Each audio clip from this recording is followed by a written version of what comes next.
started. Good afternoon, everyone. My name is Carl Pearson. I'm the Associate Director at the Center for the Study of the Middle East. And it's my pleasure to welcome you today to this conversation with Elliot Ackerman, as conducted by Noah Arjamand. Before we begin, I just want to thank my co-sponsors today, the Inter-Asian and Uralic National Resource Center and the Center for the Study of Global Change, our IU Title VI National Resource Centers, as is the Center for the Study of the Middle East.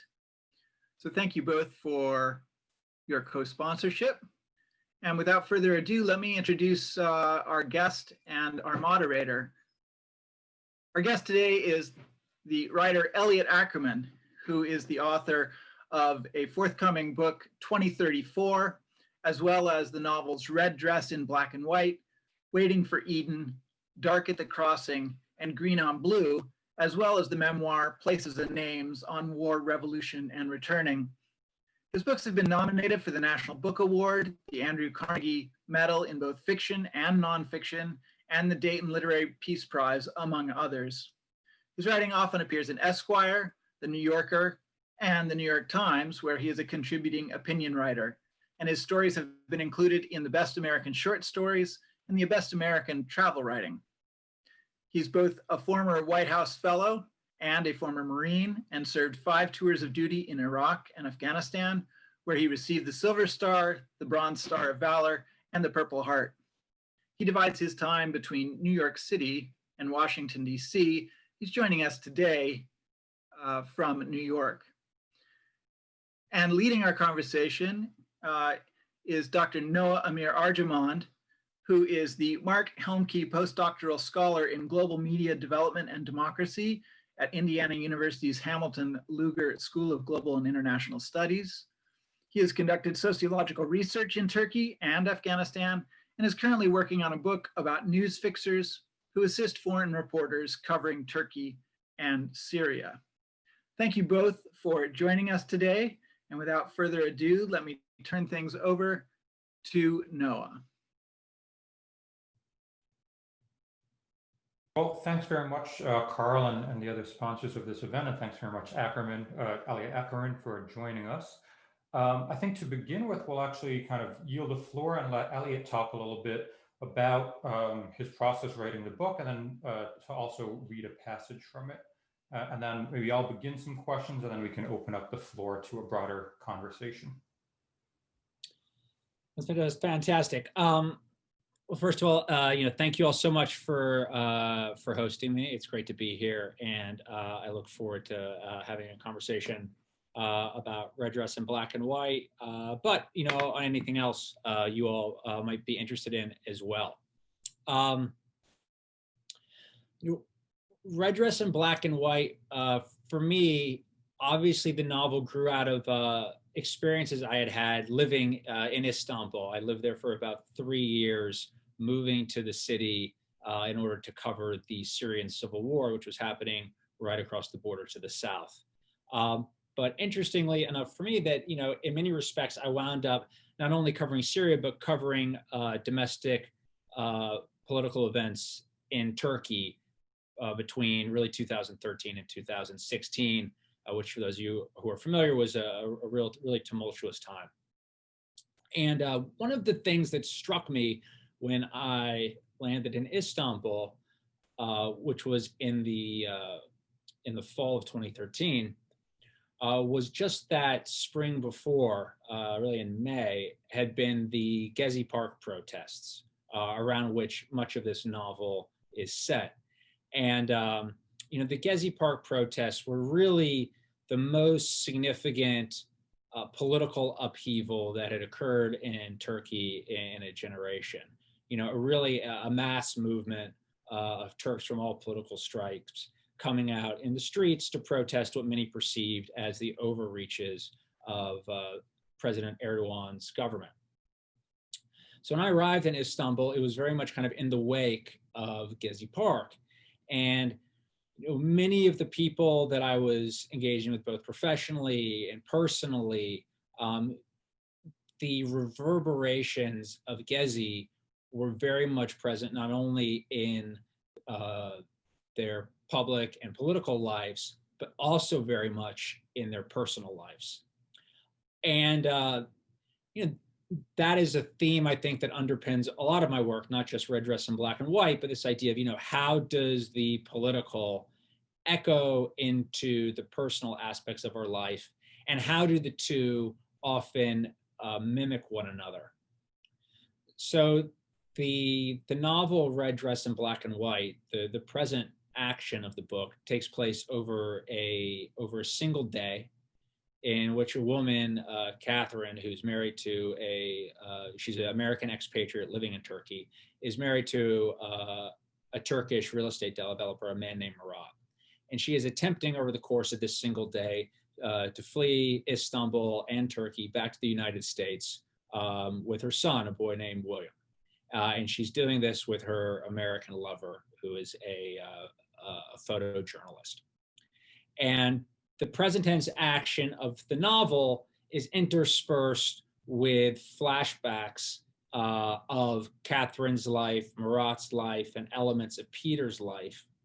And it's really this one day of crisis that kind of lays down the architecture of their life. And over the course of the book reveals the many ways these people are tangled up together and the different and often unexpected ways they act on each other's lives. And so this crisis reveals all of that and eventually drives you to the novel's outcome and what motivates these characters and what allows them to either leave or stay or carry on in their lives as it once was.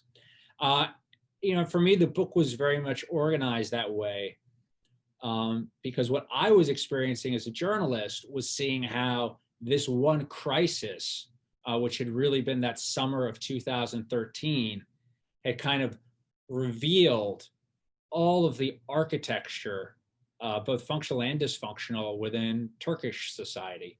And I wrote this book kind of, well before 2020. But I think as Americans, maybe it's something we can relate to now more acutely because, we've just lived through this very tumultuous and are living through a very tumultuous period in which the crisis we're in is also revealing some of the architecture of our own society. So that being said, I thought I'd just read a somewhat brief passage. And this is in this passage, Peter is recalling really the first time that he met Catherine. And he's remembering this as he's looking out the window of his apartment very, very early one morning on what will be the beginning of that single day of present action that I referred to in the book. So at the beginning of that day, he's looking out his apartment window, kind of into the darkness, and he's recalling the first time he met Catherine. So it's 3:30 that morning. His apartment has a view. It seems they all do. This is an advantage of living in a terraced city, one that reaches into the hills. The window by Peter's bed looks out on the first Bosphorus bridge. Its spans and cables are ornamented with turquoise LED lights that reflect off the water, which glides past like black oil. The strong current swirls in the light, and the surface of the deep strait swims with color.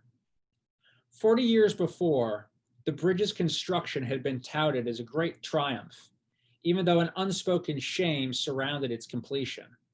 Why had it taken more than a millennia to connect the two sides of this city?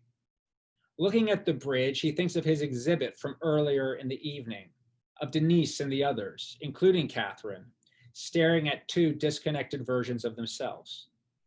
These many years later, the bridge has not had the desired effect. After Gezi Park, the country is riven with divisions, and in this way, Peter can understand the shame associated with a bridge built too late.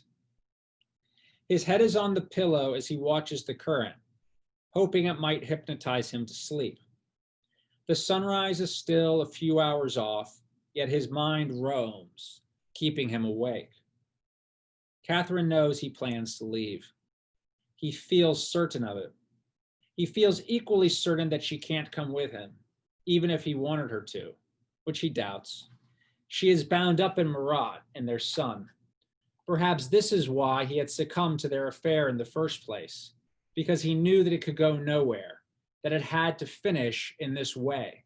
And since he already understood the nature of its ending, he could be absolved of responsibility, for they both knew this was the inevitable destination. As Peter looks at the bridge, his thoughts stray to what he considers their first night.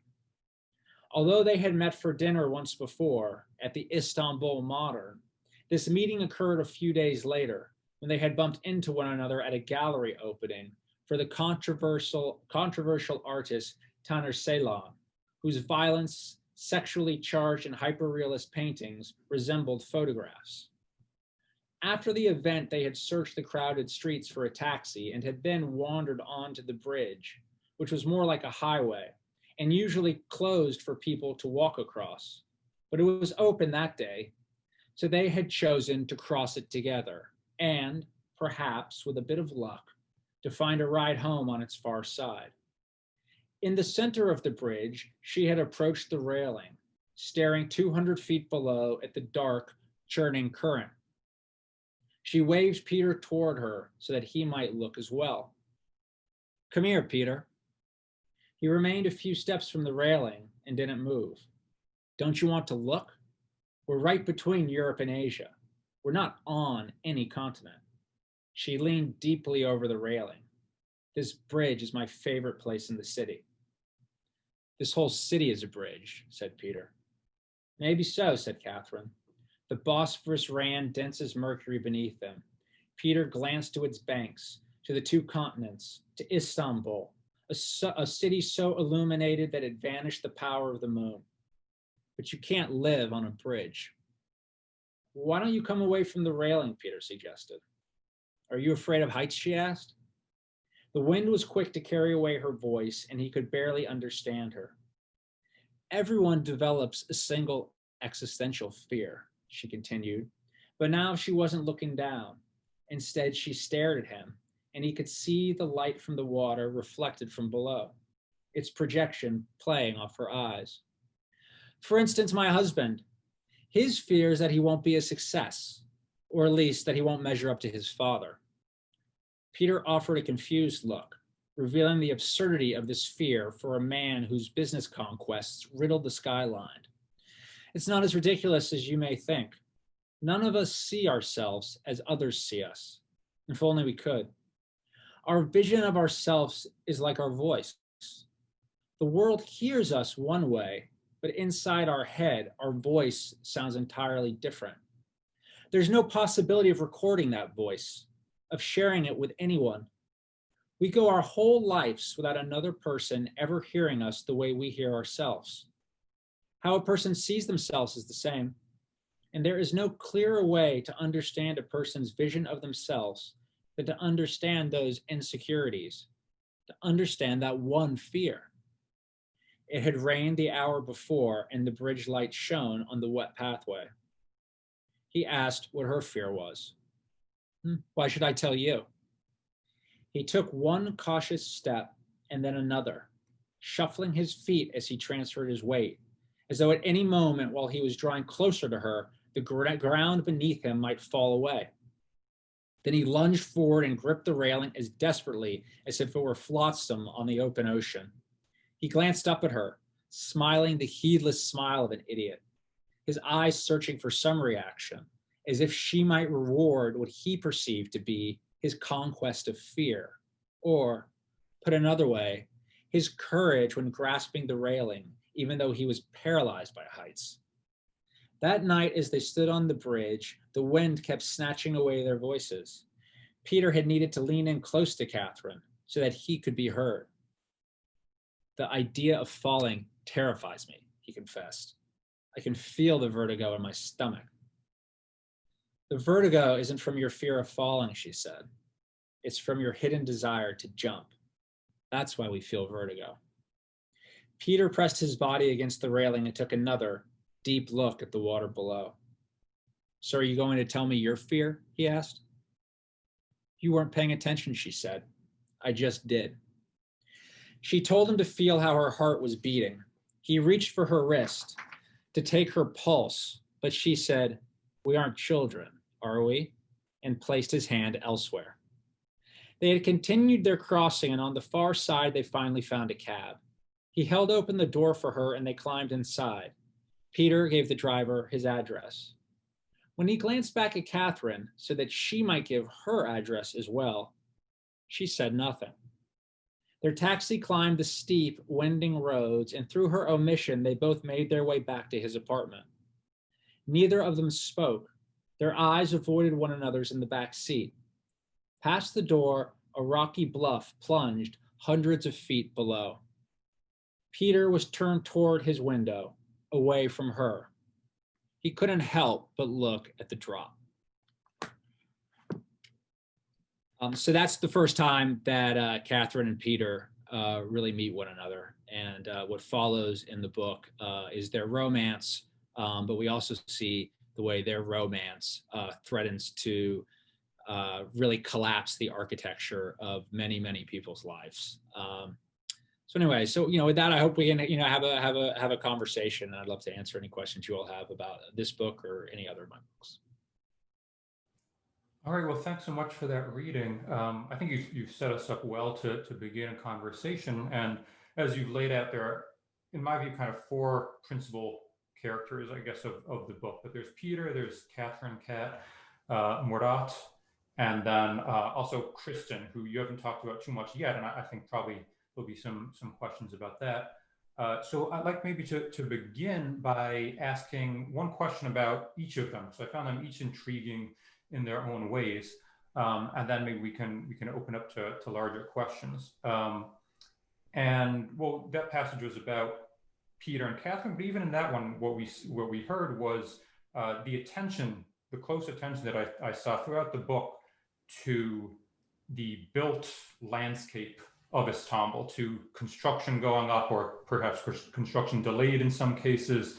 And we have Murat kind of as this, as a character who kind of emblematizes the progress, perhaps, or the reconstruction of Istanbul. So he's, as you mentioned, a real estate developer who kind of seems to move through the city in a way where he is assigning kind of a dollar sign or a lira sign to every building he passes, who's himself involved with these different construction projects, which I think some of them I recognize as being real, and then others as fictional. So I wonder, first of all, he's perhaps a less expected character than maybe a photojournalist for a main character of a book about kind of international relations and intrigues and things like this. So I wonder if you could talk a little bit, maybe in the context of the Gezi Park protests, about why you chose to center a real estate developer as a main character. Right. Specifically within the context of the Gezi Park protests, as these sort of national movements and protests often go, the spark can frequently be unexpected. And so Gezi Park, in Istanbul is not what we would traditionally think of as an enormous lush park, right? It's not like Hyde Park in London or Central Park in New York City. It's a really kind of just a somewhat smallish, maybe a couple acres of greenery near Taksim Square. And the protests began when President Erdogan had unveiled plans to develop that one little piece of greenery into a shopping mall. And this is in the context of a rapidly developing Istanbul with skyscrapers going up everywhere. And a group of environmental activists have gone to camp out at Gezi Park to prevent that development from occurring. And as these things often go, the police went to clear them out. That altercation turned violent, but then more and more people started showing up, not only, really in solidarity with these initial environmental protesters, to the point that where you saw a massive show of dissatisfaction throughout Istanbul and throughout Turkey with the rule of Erdogan.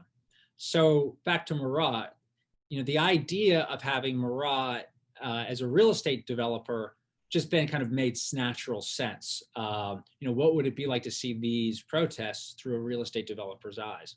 But that being said, to me, Murat is one of the more sympathetic characters in the book. I always feel that when I'm writing characters, I hope they're always complex, but that my job as the author is to allow that character to walk onto the stage of the book and to make their case to the reader as though they're making their case, before God himself. And doesn't mean the reader has to agree with them or disagree with them. I'm not in the business of trying to, tell anyone what to think, but I'm trying to let that character tell you who they are and show you who they are. And you can then determine whether or not you agree with them, disagree with them, like them. But I want them to be three-dimensional, because the types of books I like to read, I love reading a book where I come across a character, and even after I've shut the last page, I'm still not sure what I think about this person. I've got lots of conflicting feelings about them. So my ambition with Murat was to show a guy who's he's involved in shady business dealings. He's not totally above board. He has a very complex relationship with his father, who is also a real estate developer. But he's also fiercely loyal to his young son, and you see that at various moments in the books. There's a lot of good and bad wrapped up in him, and that was my ambition for him as a character. Okay, thanks. And I mean, speaking of having complex characters who readers end up with mixed feelings about, I think I certainly had very mixed feelings about Catherine, Murat's wife, in it. And that also I thought was an interesting kind of choice of just in the setup of the character, in part because, as you of course know, and you wrote about a bit more in Dark at the Crossing, right? This is a moment in time that you're writing about when Turkey is becoming famously a hub for migration, but in the context of the Syrian and the global refugee crisis, right? And then you've chosen to have a very different kind of migrant, I suppose, right? An American expat who seems to come from a very privileged background and is still in a lot of ways privileged, who then, interestingly, you have also in some ways kind of as a permanent outsider also participating in this political moment, and who you also have interacting with the more kind of down on their luck migrants. I mean, one of the most striking scenes for me was the one where she's sitting waiting with a parking attendant from North Africa for the rain. So I wonder if you could talk a little bit more about her character, and I suppose also, where that character came from, and perhaps in your own experience with, the expat scene in Istanbul, existing at the same time as this, as the refugee crisis. Yeah.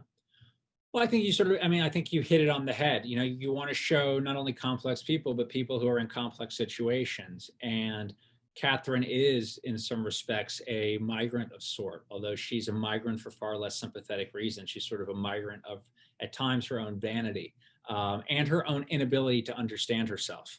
And as she struggles, often she's leaving quite a bit of damage in her wake.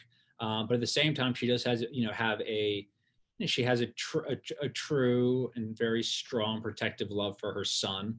Although what she believes is best for this child is divergent with what Murat believes is best for this child. And so they're obviously at loggerheads with each other. But having her be that type of migrant also allowed me to show her in juxtaposition with people who were also migrating through Turkey, because as you pointed out, it is a city built on a bridge, so to speak. Everyone coming and going. And to really kind of give you entree into that world through Catherine's eyes. So that's sort of what inspired the writing of her. And one other thing I think is interesting, which we very much saw in that passage in Catherine's relationship with Peter, that I found unexpected and interesting, was that she's by far, it seemed like, the braver and the more reckless of the two, right? That Peter's a photojournalist, and kind of the stereotype of them is them being crazy, reckless, guys pursuing the front lines of combat, this kind of thing. But throughout, he's kind of a character who seems to always be doubting himself professionally and in his personal life as well. And he, to my mind, without giving any spoilers away, his own ideas about his photography and its potential kind of seems to evolve in an interesting way over the course of the book. So I wonder, if you could talk a little bit about him, and also I'm curious how much of that comes out of your own real life experience working as a journalist in Istanbul on the southern border of Turkey, and hanging out, I guess, with other journalists. Sure. Well, I think, one of the things that, Peter is, photography is a theme throughout the book, which is sort of how we see, what is seen, what is unseen, and how the pairings of images can affect what we see. So, our vantage point, really. But, Peter is himself a person who is frequently in very intense situations, but he is always passive. The photographer, he's an observer. He's not an actor in these situations. He's not an agent. And so we see that in his work as a photojournalist. And it's one of the reasons why when we meet him, he's trying to transition away from photojournalism to a career in fine arts photography. And as an artist, he has to become less passive and more active in what he's doing, by really creating. And we see him struggling to do that professionally, and making that transition, but he's also struggling to do that personally. He's struggling to become a active agent in what's going on with Catherine, and he's not sure that he wants to be. He enables her when she runs away in the opening pages of the book. She comes to him, and he allows himself to be a vehicle for her desires to leave, even though he's not sure how he factors into those plans. And so that's really the role that he is consistently fulfilling for Catherine. He's very much a foil for her, and a character who demonstrates, a certain type of passivity. And I think the last person we talked about is Kristen, who really is almost the opposite side of that coin, because she demonstrates a complete activist's role in every facet of her world and her life. Yeah, and I wonder if you could talk about Kristen a little more, who, as you're saying, seems very much the active, kind of behind the scenes, trying to control things character, who also seems to me to kind of embody the American gaze, I suppose, or American government's gaze on Turkey, and the kind of American soft power intervention. So I wonder if you could talk also about kind of what you were drawing on in creating that character. And I'm curious also if there's anything in personal experience. I think you worked as a military intelligence officer yourself. So what you were trying to say perhaps about America's role in the world with this character. I think, when we meet, I don't want to reveal too much in the book with regards, to sort of Kristen and the role she winds up playing. But when we meet her, she's someone that each of these people know in different contexts, Marat, Catherine, and Peter.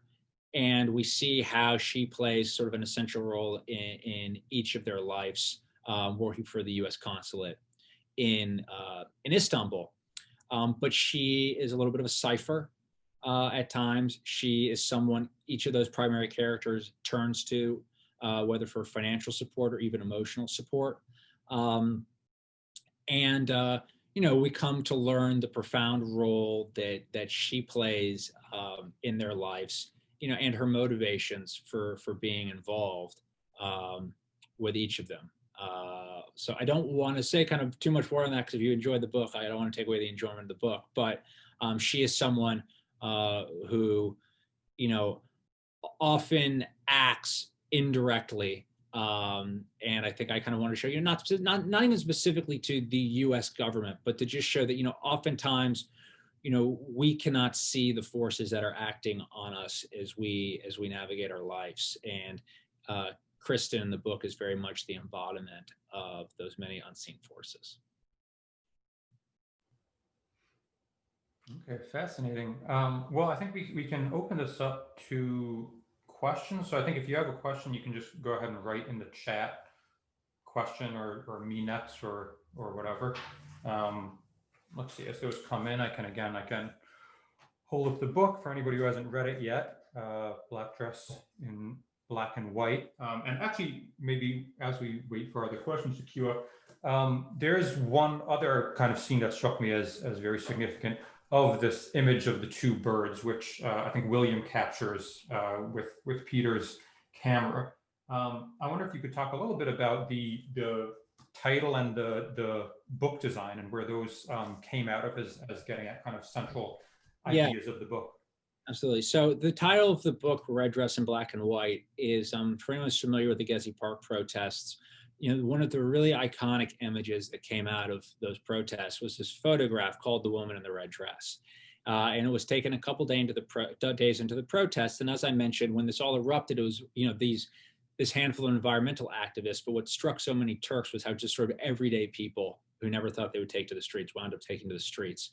And this woman in the red dress was a young woman who was on her way to work. She was wearing a red dress and had sort of a white tote bag over her slung over her shoulder. So, red and white being the colors of the Turkish national flag. And she's standing with the protesters, and a police officer has stepped up in front of her. And the photograph shows the police officer, and he's spraying.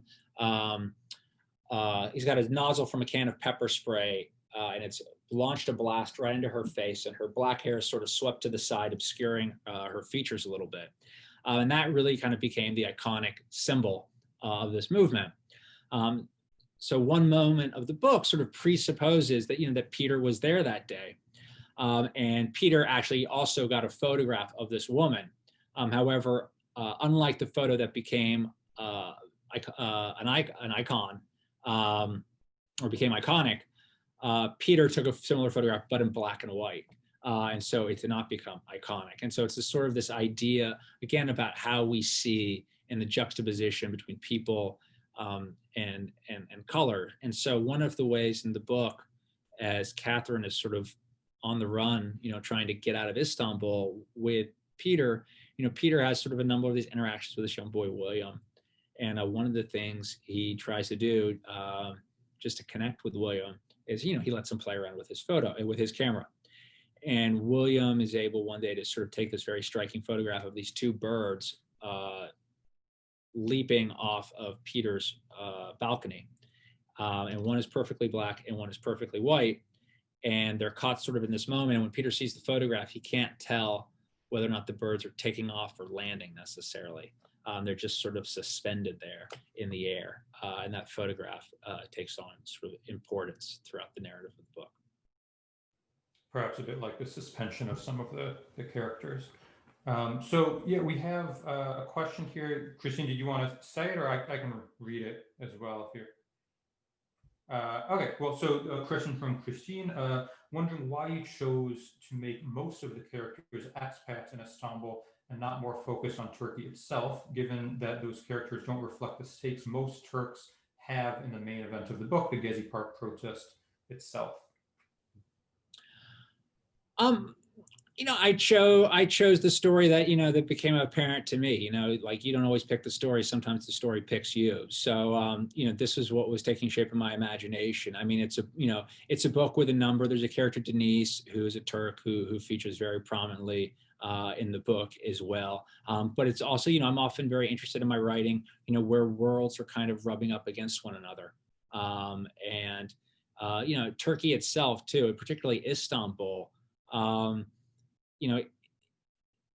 has functioned throughout time too, of just one of the great cosmopolitan cities with, when I was there, Americans, Europeans, Syrians, Iraqis, Iranians, everyone just bumping up against one another. And so I also wanted to sort of capture the feeling of that. And so that's why there's such a cross-cultural cast of characters in this book. Okay, thanks. Next question we have from Tariq. Is this a political novel attempting to comment on Turkish tensions with modernism and U.S. engagement with these tensions, or a thriller taking place in Istanbul? I guess, or both would be the other option. I would say if it's anything, maybe it's more the latter, a thriller. I mean, I wouldn't say it's a thriller per se, but, it kind of does have certain elements of there's a puzzle that exists in the book that as you read, you'll see how this puzzle is solved. As a writer, I try to, stay away from putting political commentary into my novels. I also work, I work as a columnist for a number of publications. If I'm doing commentary, that's often where I'll place my commentary, just because I feel that, novels aren't the place, at least the novels. I try to write the types of novels I enjoy reading. And, I don't enjoy, reading polemical style writings or writings in a novel where someone's really trying to tell me exactly what to think. That doesn't mean there aren't many great political books. And I myself would say I've certainly written political books, but I'm sort of not trying to comment on specific events with any type of agenda. As far as political events go, though, I mean, not to say that you needed to include it, but I did think it was interesting that I think the very last chapter is set in, it's a night in early July 2016. So presumably a week or two right before the coup attempt happened. And I wondered about that timing a little bit. I mean, not to say that you needed to, have an exposition about the Gulen movement and this and that, but I don't know, for you, is that kind of the end of an era, or is there a particular reason you chose that? Well, coda? bully for because most people don't pick up on that. The last scene of the book takes place, I leave it vague, but in my mind, it's basically the night before the coup. And I don't want to spoil the ending of the book, but there is sort of a sense at the end where everyone looks around at one another and they say, well, I guess things will sort of go on as they've been going on. And I wanted that the placement of that scene to maybe have a little bit of a weight to it, because a reader who's familiar with those events would realize that these characters are saying it in a specific context. They're saying that in the context of right before there's going to be a coup. Okay. So we have a question now from Leah.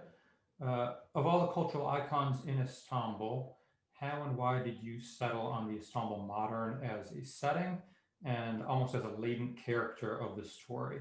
And do you have personal connections to the museum while you were there? I did not have personal connections to the Istanbul Modern while I was there, but I spent a lot of time there. I enjoyed the museum. I would often work in many of kind of the cafes around Karakoy, which is sort of near where the Istanbul Modern is.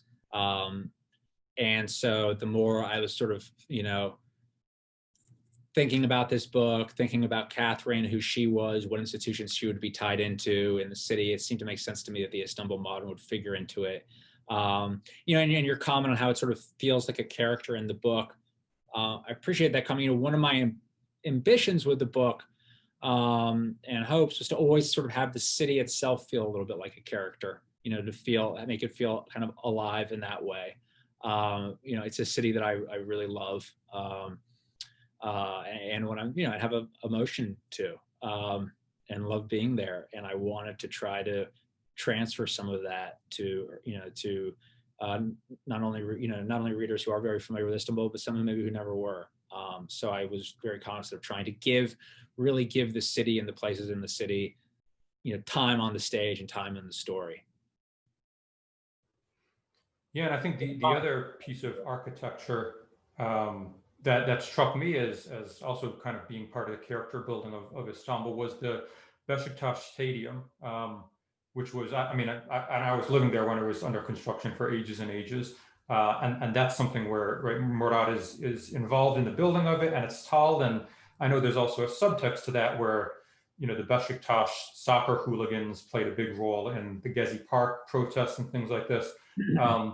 So I wondered with the Beşiktaş Stadium, also with the Turan Palace, which also features prominently. You have those. You also have some fictional invented places, some construction sites and things like this.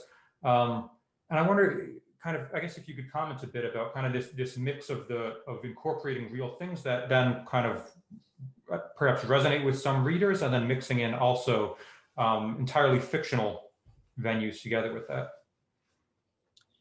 Yeah, I think, you're trying to listen, you're always as a novelist, you're kind of, you're creating a real place, but you're telling a fictional story inside of a real place. So sometimes, there's going to be, gradations of where everything is 100% fact-based, and where in other places where you're going to have to, like, for instance, Murat's construction sites are, he is a prominent real estate developer. And in order to create him, I needed to create fictional real estate developments. Those real estate developments tracked with real estate developments I had seen around the city and people I talked to who are in the business of, of real, had real estate investments inside of Istanbul. But obviously, those are things that I had to make up. There's also a little bit about this sort of the legacy of the Sharon Palace Hotel. I wanted Murat's father to be tied into that hotel. And so I had to tell a story about his father in that hotel, which is obviously, fictional because, that hotel is a real place and Murat's father was never there. So, a lot of it is just sort of feeling your way. You want the book to always feel, not that it's a novel, so it's not going to be factually accurate, but you want to feel real and true, and not just, a complete fabrication. So, you're trying to find that balance all the time. Okay, and another question, another architectural question here from Carl. Much of the first half of the book has construction as a main theme, from sky rises to Gezi Park. While the latter get built in a day, the big project like the Beşiktaş Stadium never seemed to get finished. Could you comment on your ideas about building in Istanbul, capitalism, and wealth and poverty? Sure. So the thing with Murat is many of Murat's projects kind of don't get finished, and he presents himself as one way, but in reality he is this sort of man in crisis. So there's a scene in the book early on where Murat is taking William to school, and they're coming up from the subway, from the metro. And at the top of the escalator is basically is a drunk, and he's sitting there kind of, with his lager cons around him, and he's, not in great shape. And Murat kind of squats down next to this guy in his very nice suit. And he looks at his son and he says, you see this drunk, this man is 500,000 lira wealthier than I am. It's because Murat is so deeply in debt with all of his developments. So I wouldn't go so far to say commentary, like that scene is what it is. I mean, the reality is you can have people walking around who are wearing fancy suits and driving chauffeured limousines who are completely in debt and are not even close to breaking even. And that one, person lying there drunk and down and out is at least at break even, and so wealthier than that person. So I think there it's the idea that wealth is not always wealth and poverty is not always poverty, and cities that are booming might not always be booming. They might be about to explode. And I'm not saying that just about Istanbul. One of the things that's very freeing about writing a book like this as an expatriate, I think someone asked me, there are lots of expatriates in this book, so what's it like writing as an expatriate? Is it allows you to engage in themes in your work that if you were to take an American audience and put them head on into those themes in an American setting, they might have a more difficult time just adhering to the story because they would see too much of what they're living in those stories. And I often have gotten like the greatest insights on the life that I'm living in this country from books that are set outside of this country.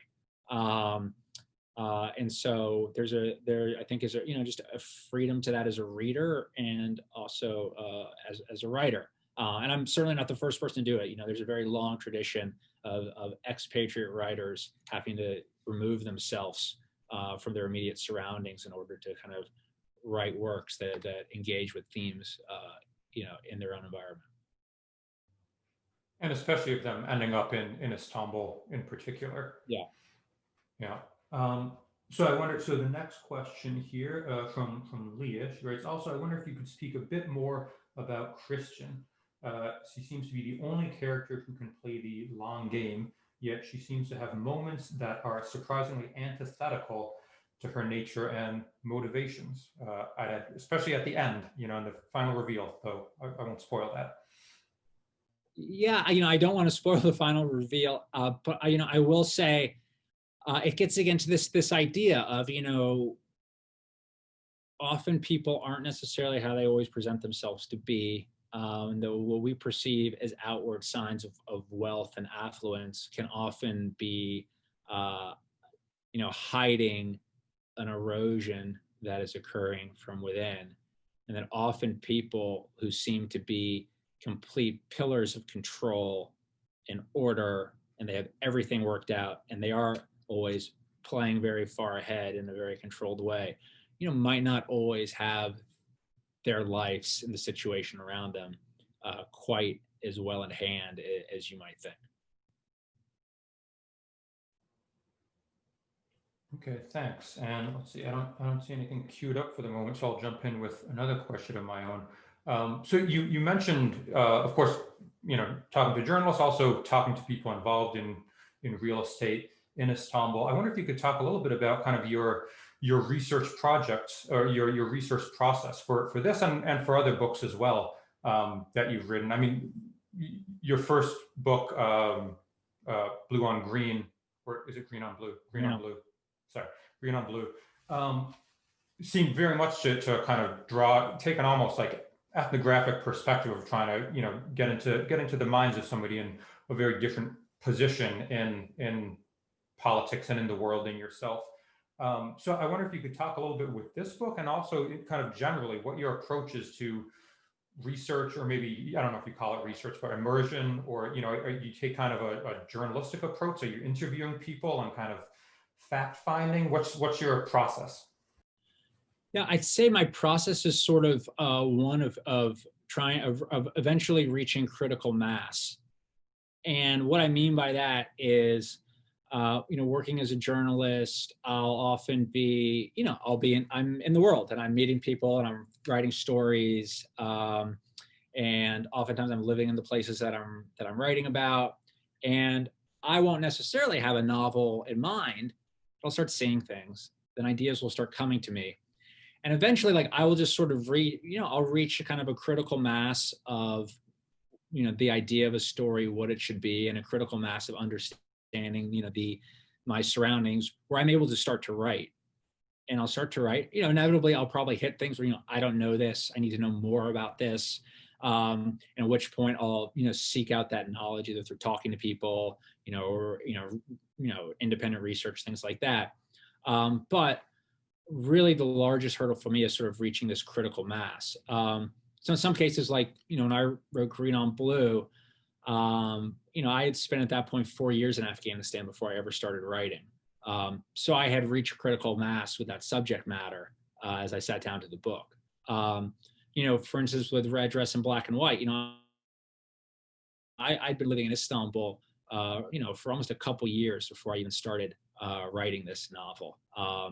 And I would imagine, even though, I wouldn't have said before I started writing, oh, I'm researching a novel about Istanbul, I clearly, I was reaching that kind of critical mass that I always feel like I need to have, even though might not know in the moment that I'm kind of attaining it. Thanks. And we have a follow-up question here. Although actually, well, there are two questions about Denise, so I'll bundle them together.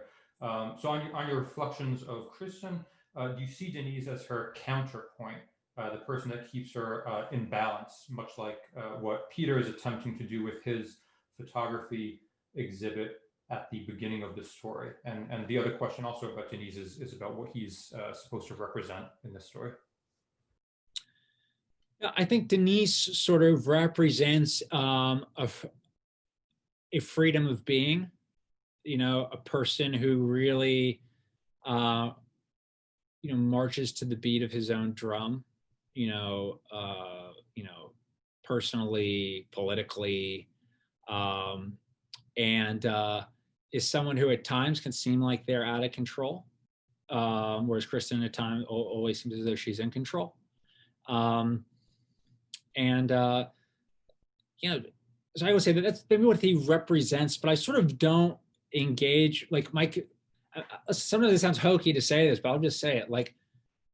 The characters don't kind of represent anything to me, particularly when I'm writing them. They're, in my mind, they kind of just become these fully formed people. So no more than like, Noah represents something to me. You're Noah, and you behave in certain ways. And when we put ourselves in situations, we each behave maybe a little bit differently in the situation, and you can start to understand how we behave off of one another, and the attributes we have that are consistent. And those attributes are ones that other people might recognize in themselves.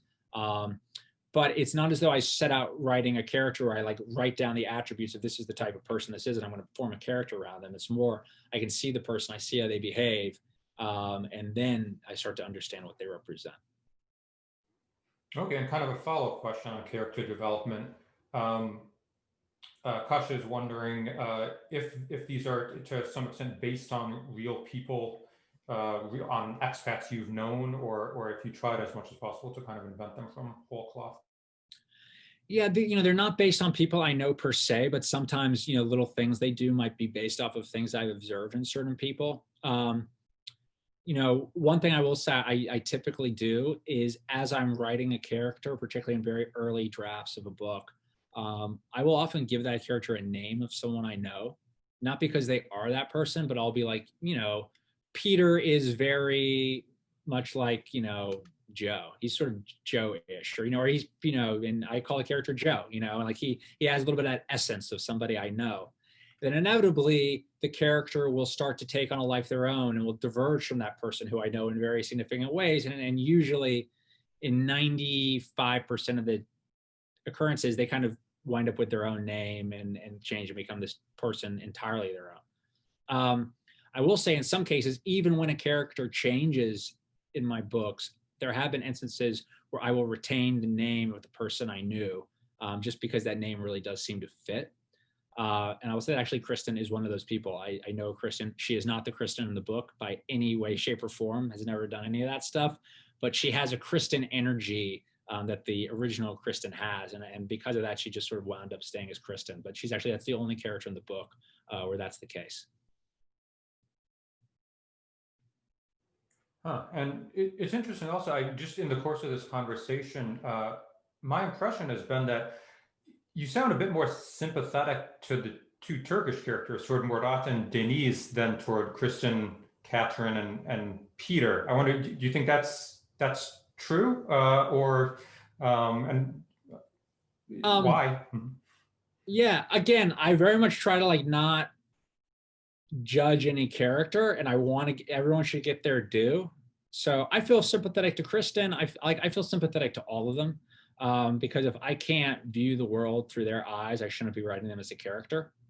But I will say that, like, I think, that being said, I do think some of these characters are more sympathetic than other ones, and I do think Murat is a sympathetic character. He is a very imperfect character, but I myself feel sympathy for him. Same with Denise. There's other things Kristen does that I think are a little bit tougher to explain.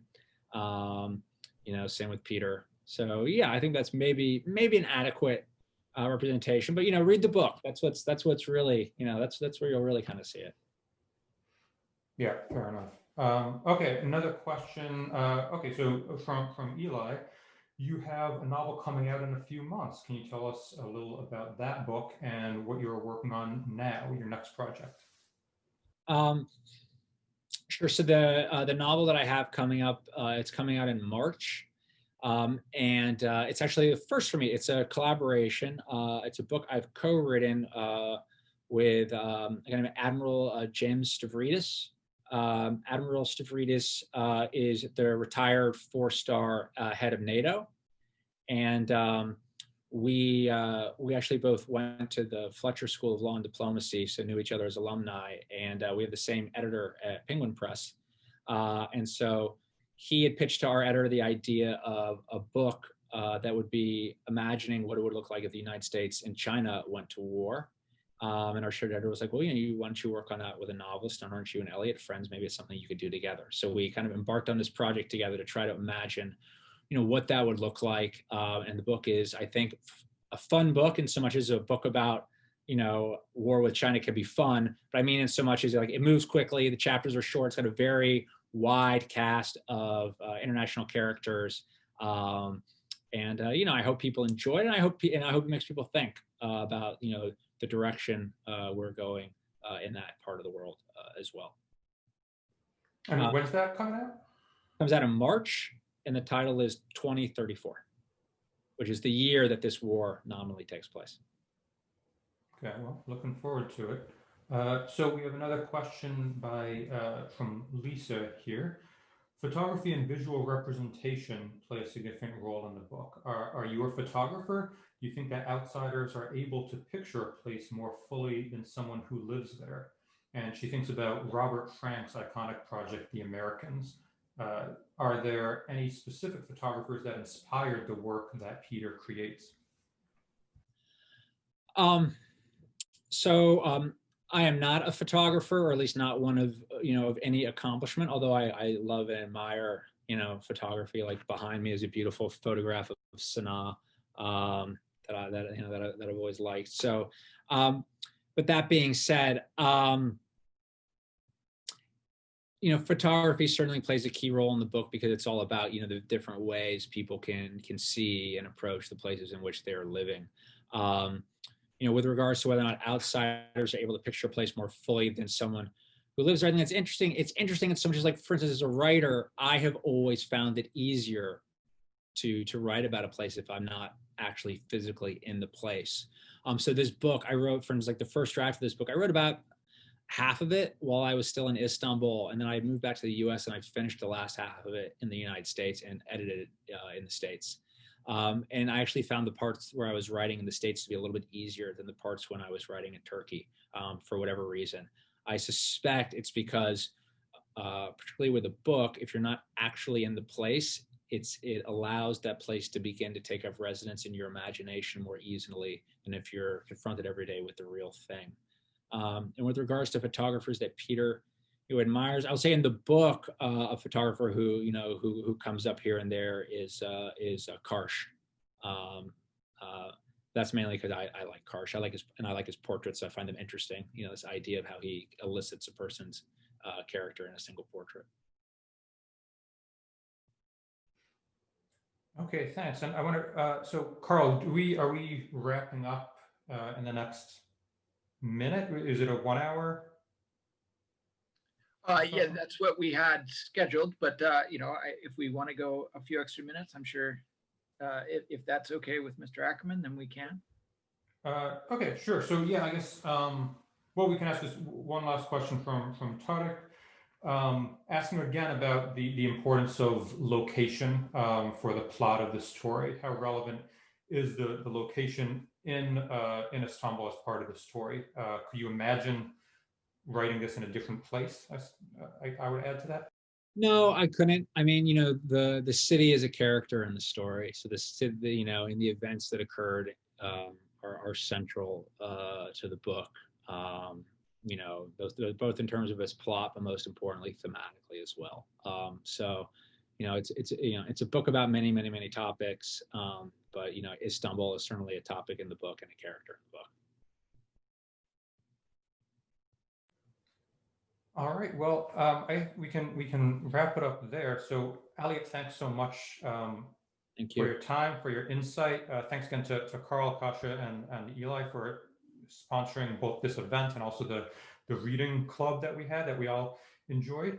Looking forward to your next work.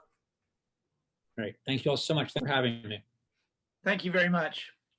Take care all.